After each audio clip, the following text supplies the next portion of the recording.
This is the Terracotta Army. 8,000 warriors buried over 2,000 years ago. I stumbled upon this and couldn't believe what I was reading. Deep in the Amazon, researchers uncovered a hidden tomb that's rewriting everything we thought we knew about ancient civilizations. The layout, the artifacts, and even the burial style all point to a complex society that is far more advanced than we imagined. Let's unpack why everyone's suddenly obsessed with this tomb. Some places are so remote and hidden, you'd think time just forgot about them. But in 1997, deep in the cloud forests of northern Peru, time decided to leave a breadcrumb trail, or rather, over 200 of them. Led by Peruvian archaeologist Federico Kaufmann Doig, an expedition set out to Laguna de los Condores, a misty, almost mythical lake nestled in the Chachapoyas province. What they found wasn't just stunning, it was straight up bone-chilling, literally. We're talking about a massive funerary site now famously known as the Lagoon of the Mummies. The Chachapoya people, sometimes called the Warriors of the Clouds, clearly didn't mess around with their burial rituals. These weren't just your average graves. Nope. The mummies were discovered tucked into 6 cube-like mausoleums known as cholpas. These structures were built into a cliffside cave, using the rock wall as the fourth side. Pretty clever, right? The ancient engineers even designed little windows up top to let air in so the mummies didn't, get musty. High humidity in the region was no joke. Inside the cholpas, each mummy was found seated, wrapped in textiles that ranged from simple to so ornate they looked runway ready if the runway were made of stone and moss. Alongside them, ceramics, wooden carvings, silver jewelry, statues, clothing, and even ceremonial objects. And here's where it gets even more fascinating. Some items had Inca-style touches, suggesting the Chachapoya were more connected to the Inca Empire than previously thought. Unfortunately, before the experts arrived, the site had already faced serious trouble. In the 90s, looters and curious tourists got there first. Some mummies were moved, posed for pictures, or worse, taken apart. It's a haunting reminder that history isn't always treated with care. Thankfully, in 2000, the Lema Bamba Museum opened its doors just for this cause. The rescued mummies were moved there for preservation, research, and public display. So yes, what started as a hidden treasure trove nearly lost forever is now a protected window into a forgotten civilization. While Peru gave us mummies and mountain tombs, Egypt had other plans. In March 2025, archaeologists near Abydos, Egypt, found themselves standing at the edge of something huge, a tomb buried 23 feet underground, carved deep into the sacred necropolis of Anubis Mountain. This wasn't just any tomb, it belonged to a pharaoh. The twist? No one knows who he was. Led by Professor Joseph Wegner from the University of Pennsylvania, basically Egyptology royalty at this point, the Egyptian-American team unearthed this long-lost tomb from the Second Intermediate Period, which, if your history's a bit rusty, was roughly between 1640 and 1540 BCE. It was a chaotic time in Egypt's history, where different dynasties were playing a bit of royal tug-of-war across the land. And right in the middle of that mess, this mystery pharaoh. Now, the tomb itself, hidden beneath limestone and built into the hillsides, once believed to be the final resting ground of Osiris. Yes, that Osiris, god of the underworld, had clearly been looted. Ancient grave robbers beat the archaeologists to the punch by a few thousand years. The hieroglyphs that would have proudly displayed the pharaoh's name, completely destroyed. All Professor Wegner could say was, his name was in the inscriptions, but does not survive the depredations of ancient tomb robbers. Thanks, ancient Vandals. Even though the identity is gone, the architecture speaks volumes. The tomb is massive, with high mud brick vaults and rooms connected to the royal complex of Neferhotep I. According to Professor Wegner, it might just be the earliest and largest tomb of the Abydos dynasty, a dynasty that ruled parts of Upper Egypt during this warring states kind of era. But here's the kicker. The discovery still changes the game, even without treasure or a name. Every dusty brick helps piece together a more complete picture of how fragmented and fascinating Egypt was back then. This wasn't just a kingdom with golden masks and pyramids. There were rival dynasties, power struggles, and forgotten kings whose tombs are only now coming to light.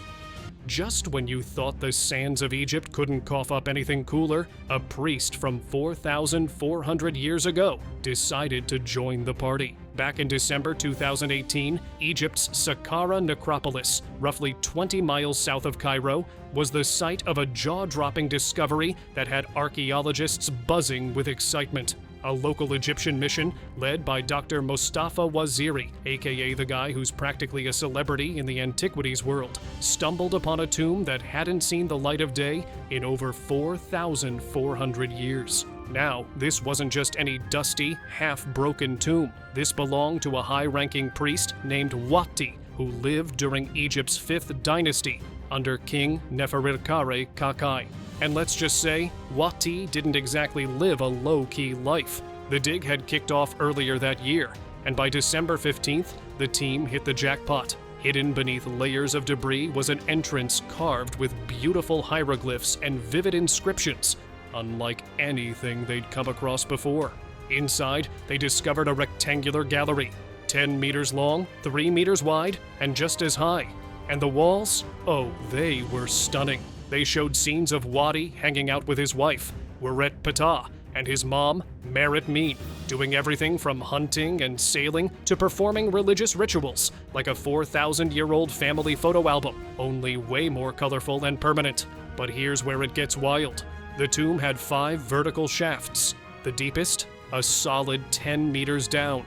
As they explored, they found 55 statues tucked into the walls, each one carved into niches with jaw-dropping precision. Some showed Wadi himself, others his relatives, and many were of deities related to the afterlife.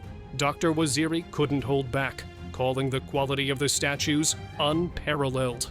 And honestly, fair. They also uncovered pottery, wooden masks, and ceremonial tools, basically a museum's worth of ancient artifacts. Several inscriptions crowned Wadi with some pretty fancy titles, including Divine Inspector and Priest of Purification. This wasn't just another old tomb. It became one of the most exciting finds in years, offering a rich glimpse into ancient Egypt's elites' art, beliefs, and VIP lifestyles. And just when we thought ancient Egypt couldn't surprise us anymore, another tomb would soon steal the spotlight. This one was sealed tight for over 3,000 years and held secrets far grander than anyone had dared to imagine. Back in 1922, British archaeologist Howard Carter, with financial backing from the ever-patient Lord Carnarvon, hit gold literally. After years of digging in Egypt's Valley of the Kings with almost nothing to show for it, Carter was granted one final season of funding. You can imagine the pressure. But on November 4th, things took a sharp turn when Carter's team stumbled upon the top of a staircase hidden beneath ancient workers' huts. And what was at the bottom? A sealed doorway with the name Tutankhamun.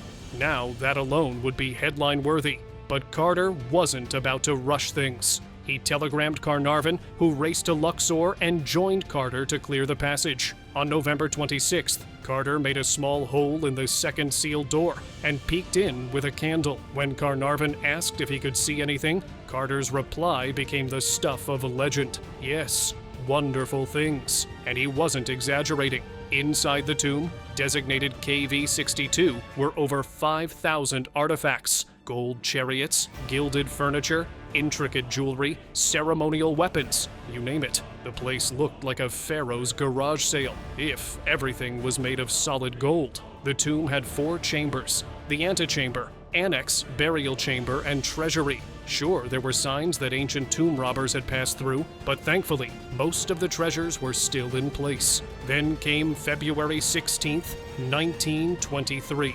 The burial chamber was officially opened, revealing a sarcophagus containing 3 nested coffins, with the innermost crafted entirely of solid gold. Inside was the mummified body of King Tut himself, complete with the now iconic gold mask that still captures imaginations today. Photographer Harry Burton was the MVP behind the lens, documenting every inch of the site with thousands of images. Thanks to him, Egyptologists today still study those photos for clues. Unlike other tombs looted centuries ago, this one was a time capsule from the 18th dynasty. Carter's slow and steady approach to cataloging everything set a new standard in archaeology. It took nearly 10 years to finish documenting it all, but the payoff? Priceless. Today, the treasures of King Tut rest at the Grand Egyptian Museum in Cairo, dazzling visitors and proving that sometimes patience and a gut feeling really can uncover wonderful things.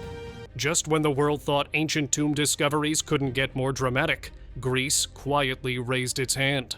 In 1977, a Greek archaeologist named Manolis Andronikos had a hunch, not just a passing thought, but a serious belief that a big earthen mound in the tiny town of Vergina might be hiding something huge. We're talking about ancient Macedonian royalty, which is kind of huge. While others had theories, Andronikos had the passion and a shovel. So, on November 8, 1977, he and his team got to work. Day after day, they chipped away at the Great Tumulus, pulling back layers of history until they uncovered what looked like the facade of an ancient tomb.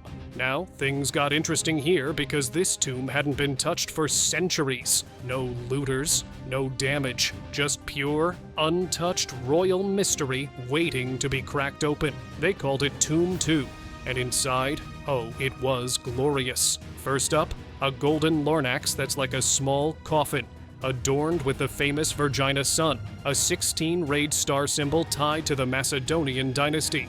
Inside that larnax were the cremated remains of a man, and with him, a solid gold oak wreath that weighed around 717 grams. Yeah, not exactly something you pick up at a souvenir shop. This place was practically screaming, "I'm a big deal." Weapons, armor, silver, bronze vessels. And here's where the plot thickens. Andronikos, along with many scholars, believed this tomb belonged to none other than Philip II of Macedon, as in, the father of Alexander the Great, and the evidence, pretty compelling. One of the shin guards found was shaped to fit a misshapen leg, matching records of Philip's leg injury, and the skull had damage near the right eye, right where Philip reportedly lost his in battle. And as if that wasn't enough royal drama for one site, nearby Tomb 3 turned out to hold remains believed to be Alexander IV, Alexander the Great's son. Tomb I had sadly been looted long ago. But even it held a haunting wall painting of Persephone's abduction by Hades. Seriously, this hill was a time capsule no one expected.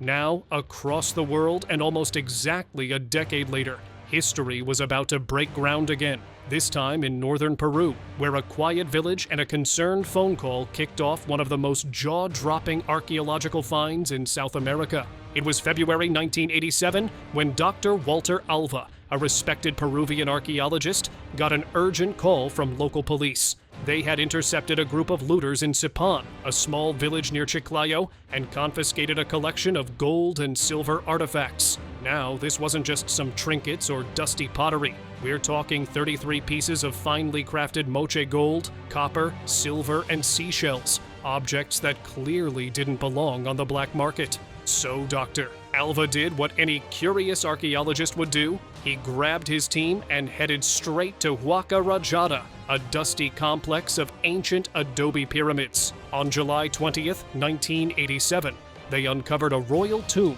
that had been completely untouched for over 1,700 years. Inside lay the remains of a high-ranking Moshe leader now known as the Lord of Sipan. And let me tell you, the man was decked out. He wore a gold and turquoise mask, an elaborate headdress, and a pectoral showing a supernatural figure, basically an ancient bling that screamed, "I run this place." But the details get even more fascinating. Around his neck, a peanut necklace. Yep, 20 beads, half gold and half silver, symbolizing the earth and balance, according to Moche cosmology. The symbolism, detail, and craftsmanship are like opening a time capsule from a civilization that really knew how to honor its dead. And it wasn't just him in the tomb. Alongside him were 6 others, 3 young women, 2 warriors with amputated feet, a grim security measure perhaps, and even a child. It's believed they were sacrificed to accompany him into the afterlife. Dark? Definitely, but revealing just how much spiritual weight the Moche put into their burials. The discoveries didn't stop there. Later digs uncovered more elite tombs, including that of the old Lord of Sipan, possibly an ancestor and a Moche priest. These finds offered rare insights into Moche's social hierarchies, burial practices, and their seriously advanced metalwork. Dr. Alva helped launch the Royal Tombs of Sipan Museum in 2002 to preserve it all. Built to resemble the very pyramids where the artifacts were found, it now stands in Lambayeque as a tribute to the Moche's rich and intricate culture. Now, not every legendary find starts with an archaeologist. Sometimes it begins with thirsty farmers and a very dry patch of land in 1974 in a quiet village called Xiyang, just outside Xi'an, China. So here's the scene. 7 farmers, including a man named Yang Jifa, were out digging a well. There was a drought going on, water was scarce, and they were hoping to strike some underground luck. But instead of water, they hit something way more historic. At about 15 meters deep, Yang pulled up what he thought was just an old jar. Turns out, it was a terracotta head. Yep, a life-sized clay warrior head. They had unknowingly uncovered the first pieces of what would soon be recognized as the mighty Terracotta Army, guarding the tomb of China's first emperor, Qin Shi Huang. And to think, Yang almost tossed it aside like scrap. Soon enough, the local authorities were tipped off. Enter Zhao Kangmin, the Lintong Museum curator, who showed up with a keen eye and a lot of patience. He carefully gathered every tiny fragment, some no bigger than a fingernail, and brought them back to the museum, where he began piecing them together like a giant 3D puzzle. What emerged were full-scale statues unlike anything seen before. By May of that same year, a team of professional archaeologists from Shanxi province joined the effort. What followed was like something out of a blockbuster. Pit 2 came to light in 1976, followed by Pit 3 shortly after. The team uncovered row after row of warriors, horses, and chariots frozen in battle-ready formations. An underground army standing guard for an emperor who died over 2,200 years ago. And these weren't just rough statues. Each figure stood around 1.8 meters tall, some even taller. They weighed up to 272 kilograms and boasted shockingly detailed features. Different hairstyles, distinct facial expressions, even their armor varied. No two soldiers looked the same, which says a lot about the incredible craftsmanship of that era. What began as a desperate dig for water turned into a doorway to ancient history. And just when you think that level of discovery can't be topped, well, halfway across the world, another buried surprise was waiting to shake things up beneath the Egyptian sands, because thousands of miles away, tucked in the sun-baked hills of Egypt's Valley of the Kings, a tomb most people had written off as unremarkable was about to make a massive comeback. Tomb KV5, as it's called, had a quiet reputation. It was discovered way back in 1825 by James Burton and briefly examined again in 1902 by the legendary Howard Carter. But both men didn't get far. Literally, the place was so jammed up with centuries of debris that further exploration seemed pointless. KV5 sat on the sidelines for decades, gathering dust in Egyptology's version of the Forgotten Files. But in 1995, Dr. Kent R. Weeks and his team from the Theban Mapping Project dived in. This wasn't some overnight operation. They'd been at it since 1978, methodically charting every nook and cranny of the Theban necropolis. They weren't expecting much when they got to KV5 in the late 80s. Earlier explorers like James Burton in 1825 and Howard Carter in 1902 had both poked around inside but got nowhere, thanks to centuries of debris clogging up the passages. The general consensus? It's small, it's unimportant. Move on. But Weeks didn't move on. He and his team kept digging, and in 1995, they hit the jackpot. Room after room began to emerge. Corridors, chambers, hidden passageways. Before long, they realized they weren't looking at a typical tomb. They were looking at the largest tomb ever discovered in the Valley of the Kings. Over 70 rooms. 70. It was like a labyrinth carved into stone, and the story only got better. Inscriptions and fragments inside the tomb revealed that KV-5 was designed for the sons of Pharaoh Ramesses II. Yep, Ramesses the Great himself. And considering he had over 100 children, he was a busy guy. This was basically the ultimate family plot. The layout was mind-blowing. A central pillared hall with long corridors leading off in all directions to the individual burial chambers of his sons. Even though water damage had taken its toll on the artwork, there were still stunning carvings showing royal family scenes and sacred rituals, and the artifacts, pottery shards, faience beads, and pieces of canopic jars, each one a puzzle piece from the past, give us a clearer picture of 19th dynasty burial traditions. Now, just when it felt like Egypt was stealing all the spotlight, something equally jaw-dropping was happening thousands of miles away, this time in China. Back in 2002, archaeologists in China stumbled upon the tomb of a princess decked out in what can only be described as the ancient world's most luxurious pajama set, a ceremonial jade burial suit. And no, this wasn't some decorative throw-on. It was a full-body ensemble made from thousands of jade plaques, each one carefully stitched together with gold wire. Because apparently, even in the afterlife, royalty had a reputation to uphold. This fascinating discovery happened in a historically rich region of China. The excavation team, led by some of the country's top archaeologists, handled the tomb like it was a high-stakes operation, which, to be fair, it kind of was. They moved cautiously, documenting everything and making sure the fragile contents weren't damaged in the process. When they finally opened the chamber, there she was, the princess, encased in jade like a jewel in a treasure chest. Now, these jade burial suits weren't your run-of-the-mill funeral outfit. They were reserved strictly for royalty and top-tier nobles during specific Chinese dynasties. The belief?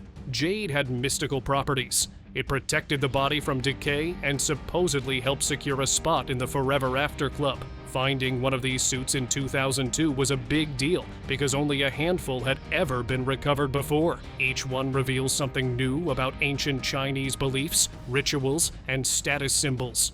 But the suit wasn't the only treasure. The tomb also contained beautifully crafted jade ornaments, pottery, and many personal effects that were clearly chosen to accompany her into the next world. Think of it as an ancient VIP travel package for the great beyond. Elegant, symbolic, and packed with meaning. All of it helped historians piece together not just how this princess lived, but how she was meant to be remembered. Just over the ocean, and 8 years earlier, another woman of mystery was discovered, though this time, her story was hidden behind a crumbling temple wall in the lush jungles of Palenque, Mexico. In April 1994, Mexican archaeologist Fanny Lopez Jimenez was conducting routine stabilization work at Temple 13 in Chiapas when she spotted something odd, a narrow crack in the staircase, half covered by masonry and creeping vegetation. Armed with a flashlight and mirror, she peered in and saw a passageway leading to a sealed door. Now, that's the kind of moment you don't ignore. So, she called in the boss, Arnoldo Gonzalez Cruz, and the very next day, a team from Mexico's National Institute of Anthropology and History got to work. They chipped away at the stonework and discovered a blocked entrance about 2.8 meters above the plaza floor. Beyond that door, a 6-meter debris-filled corridor, which then opened into another corridor, 15 meters long, built from limestone blocks. Things were getting interesting. That hallway led to 3 rooms. 2 were empty, maybe used in rituals, but the third one was sealed tight with a stucco-covered wall still, showing bits of faded color. Rather than charge in and risk ruining something important, the team took their time. They carved a little 15 by 15 centimeter window into the wall. Peeking inside, they saw it, a sarcophagus, completely untouched for centuries. When they finally opened the chamber, they found it was small, just 3.8 by 2.5 meters, with a vaulted ceiling and no decorations. At the center sat a hefty limestone coffin, nearly as wide as it was long, topped with a censer and a small spindle whorl. After 14 careful hours, they lifted the lid and found a woman's remains lying on her back, coated in bright red cinnabar powder, earning her the nickname Red Queen. She was surrounded by jade and pearl jewelry, bone needles, and seashells. A jade diadem circled her skull, and malachite pieces hinted at a funerary mask. On her chest were obsidian blades and a tiny limestone figurine nestled in a shell. Nearby were the remains of two others, a boy of about 11 and a woman in her early 30s, both likely sacrificed to follow the Red Queen into the afterlife. A ceramic plate, vases, and jade-inlaid teeth completed the scene. Experts believe the tomb dates back to between 600 and 700 AD. The woman, around 60 years old, had advanced osteoporosis. While no one's completely sure who she was, many suspect she was Ixtaczoqueh Ajau, the wife of Pakal the Great, whose own tomb wasn't far away, just over 2,500 miles away, deep in the coastal desert of Peru. Another ancient secret lay hidden, this time beneath a heap of debris left behind by tomb robbers, and this one had been sitting there for centuries, practically begging to be noticed. In January 2010, archaeologist Miloš Giersch from the University of Warsaw spotted something suspicious while reviewing aerial photos of El Castillo de Huarmey, a site nestled along the Peruvian coast. Sandwiched between two pyramids was a ridge that looked like it had seen better days, mostly used as a dumping ground by looters. But something about it didn't sit right with him. Knowing looters could swoop in at any moment, the team kept their excavation efforts under wraps, and after months of silent digging in 2013, they unearthed a ceremonial chamber featuring a stone throne. But the real prize lay beneath that. Hidden under over 30 tons of loose stone was a sealed tomb that hadn't been touched in over 1,000 years. That's rare. That's huge. Inside, the remains of 3 Wari queens, one buried with a child, plus 53 noblewomen wrapped in fine burial shrouds. And if that wasn't haunting enough, there were also 6 bodies without wrappings, lying face down. Archaeologists believe they were human sacrifices made during the tomb's closure. Altogether, around 1,200 artifacts were uncovered, shimmering silver bowls, bronze axes, and gorgeously painted ceramics from different Andean regions. However, perhaps the most revealing was the gold weaving tools buried with the queens. It turns out that in Wari culture, textiles were more than fashion. They were power. These women weren't just royal, but master weavers, likely running the show. This wasn't just another ancient burial, but the first unlooted Wari royal tomb ever found. And it cracked open new doors into a civilization that ruled from about 500 to 1000 AD. Through this one discovery, researchers began to understand the political clout of royal women, the ritual of ancestor worship, and the sprawling influence the Wari held across the Andes. Just when you think Peru couldn't surprise us again, it does. Back in 2006, at the El Brujo Archaeological Complex in northern Peru, about 45 kilometers from Trujillo, that's exactly what happened. A group of dedicated Peruvian archaeologists, led by Regulo Franco Jordan from the National Cultural Institute of Peru, with help from the Augusto N. Weiss Foundation, were exploring the ancient site of Huacacao Viejo, a prominent pyramid with centuries of stories buried beneath it. On May 15th of that year, as the team carefully dug into the site, they came across something striking: a funerary bundle. And not just any bundle. This one measured a full 1.81 meters long, 0.75 meters wide, and tipped the scales at around 120 kilograms. It was wrapped in no fewer than 22 layers of high-quality cotton cloth, clearly indicating that the person inside wasn't just anybody.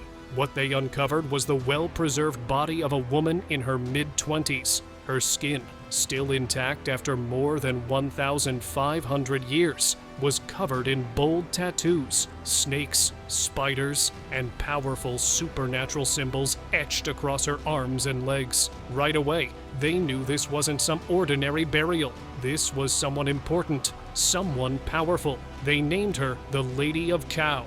Inside the tomb were jaw-dropping ceremonial objects, 23 necklaces made from gold, silver, copper, and precious stones. 2 staffs crafted from wood and copper lay beside her, representing authority and possibly divine connection. And just in case there was any doubt about her status, jewelry and weapons were placed alongside her body, almost as if to whisper, "She ruled here." But the surprise didn't end there. Another young woman's remains were discovered in the same tomb, believed to have been a human sacrifice. which, in Moche culture, added an extra layer of spiritual weight to the burial. As for the Lady of Chao herself, evidence suggests she may have died from complications related to childbirth or pregnancy. This discovery shattered the long-held assumption that only men held power in ancient Andean society. The Lady of Chao proved that women could be rulers, priestesses, or even both. Then, in 2017, after 10 months of forensic work and advanced 3D imaging, her face was digitally reconstructed, letting the world finally meet the woman who had been hidden for over 1,500 years. So what do you think? Have you ever heard of any other groundbreaking discoveries like this one? Let me know your thoughts in the comments below, and don't forget to hit the like button and subscribe to the channel for more incredible historical revelations.